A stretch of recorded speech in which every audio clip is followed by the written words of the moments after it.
વરુથીની એકાદશી શનિવારે. શનિવાર અને એકાદશીના દિવસે ભગવાન વિષ્ણુની સાથે શનિદેવની પૂજા કરો. જળનું દાન કરવાની પરંપરા વરુથીની એકાદશી વ્રત 4 મે શનિવારે રાખવામાં આવશે. હાલમાં ચૈત્ર મહિનો ચાલી રહ્યો છે અને આ માસનું મહત્વ ઘણું વધારે માનવામાં આવે છે. શનિવાર અને એકાદશીનો યોગ ધર્મ અને કર્મની દ્રષ્ટિએ ખૂબ જ શુભ છે. ઉજ્જૈનના જ્યોતિષ પરમ પૂજ્ય મનીષ શર્મા અનુસાર આ દિવસે ભગવાન વિષ્ણુ માટે ઉપવાસ કરો અને ખાસ કરીને કેરી, તરબૂચ, શક્કરટેટી જેવા મોસમી ફળોનું દાન કરો.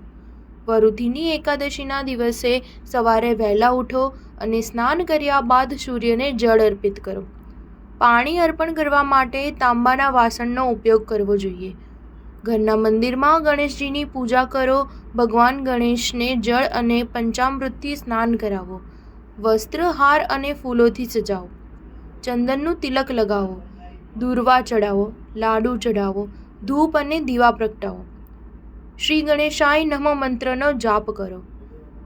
ગણેશ પૂજા પછી ભગવાન વિષ્ણુ અને મહાલક્ષ્મીની પૂજા કરો. વિષ્ણુ લક્ષ્મીને દક્ષિણાવર્તી શંખથી અભિષેક કરવો જોઈએ. જો તમે અભિષેકમાં દૂધનો ઉપયોગ કરશો તો તે ખૂબ જ શુભ રહેશે.